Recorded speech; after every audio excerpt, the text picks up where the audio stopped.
কেউ খুন হলো, এই ব্যক্তি যদি খুনের শিকার না হতো তাহলে সে কি আরো কিছুদিন বাঁচত কিনা? এই প্রশ্নের উত্তরে ইমাম ইবনে তাইমিয়া রাহিমাহুল্লাহ একটা হাদিস উল্লেখ করেছেন, খুব চমৎকার। সে হাদিসটি পেশ করতে চাই। মানুষের তাকদীর, মানুষের হায়াত, রিজিক, এই বিষয়গুলো দুই প্রকার। একটা আছে চূড়ান্ত, একটা আছে অচূড়ান্ত। চূড়ান্ত যেটা, এই চূড়ান্ত হায়াতটার মানে হলো মানুষ টোটাল এই পরিমাণ হায়াত সে পাবে। আরেকটা হলো অচূড়ান্ত, অর্থাৎ শর্ত সাপেক্ষ।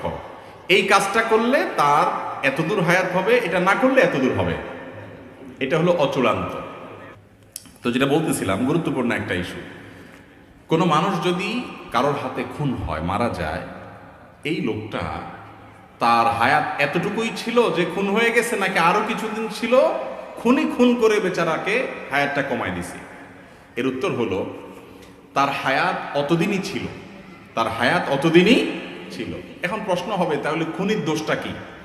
তার হায়াত শেষ হয়ে গেছে, তার দুনিয়া থেকে যাইতে সে আরো সহযোগিতা না করলো, টাইম তো শেষ, তার তো যাইতেই হবে। তাহলে তারে খুন করে তার টাইম অনুযায়ী যাওয়ার পথটা সুগম করে দিছে, এবং কি দোষ করছে সে? ব্যাপারটা এরকম হয় না? দীর্ঘ আলোচনা করার সুযোগ নাই, শুধু এটুকু বলি, খুনিকে আল্লাহ রাব্বুল আলামিন শাস্তি দিবেন এই জন্য যে তার হায়াত শেষ না শুরু, এটা নিয়ে তো তোমার দায়িত্ব নেই। তোমার কোনো দায়িত্ব, তোমার তো আল্লাহ মালাকুল মউত বানায় নাই, বানাইছে? তুমি অন্য মানুষের হক রক্ষা করবে, কারোর জীবন যেন বিপন্ন না হয় সেই জন্য দায়িত্বশীল থাকবে। তুমি সেটা করো নাই।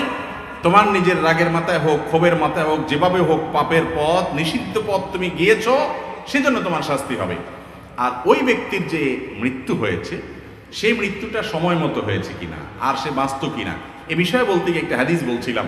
ইবনে তাইমিয়া রাহিমাহুল্লাহ হাদিসটি উল্লেখ করেছেন যে মানুষের তাকদীরকে আল্লাহ রাব্বুল আলামিন দুই প্রকার রেখেছেন, একটা মুবরাম, গায়রে মুবরাম, আর একটা চূড়ান্ত, একটা অচূড়ান্ত। একটা ধরুন, ফর এক্সাম্পল, একজন মানুষের হায়াত হবে 60 বছর, চূড়ান্ত, এটুক সে পাবেই।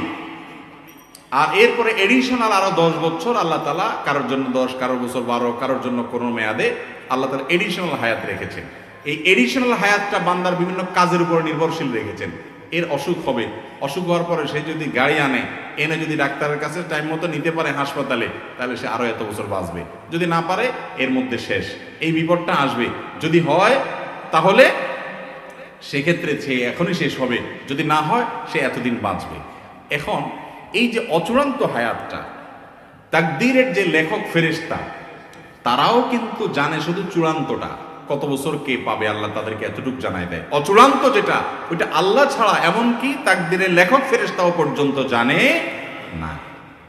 কিন্তু এই যে চূড়ান্ত অচূড়ান্ত বলছি, ওইটা আমাদের দৃষ্টিকোণ থেকে, আমাদের দিক থেকে, এই দিক থেকে যখন তাকাবেন, আল্লাহ রাব্বুল আলামিনের কাছে অচূড়ান্ত বলতে কোনো কিছু, বান্দার যোগ বিয়োগ করে, প্লাস মাইনাস করে কি হবে না হবে, গাড়ি টাইম মতো আসবে কিনা, ডাক্তার টাইম মতো আসবে কিনা, এই লোক খুন করবে কিনা, খুন করতে গিয়ে খুন হয়ে যাবে কিনা, নাকি বেঁচে যাবে, কি হবে, কোথায় গিয়ে দাঁড়াবে, তার টোটাল ফিগার কি দাঁড়াবে, তার সব কিছু আল্লাহ তাআলার কাছে জানা আছে।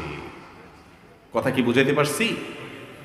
তো খুনিকে আল্লাহ রাব্বুল আলামিন শাস্তি দিবেন তার অপরাধের কারণে, নিষিদ্ধ পথে পা বাড়ানোর কারণে, আর সেজন্য সে শাস্তি পাবে। আল্লাহ তাআলা আমাদেরকে বোঝার তৌফিক দান করুন।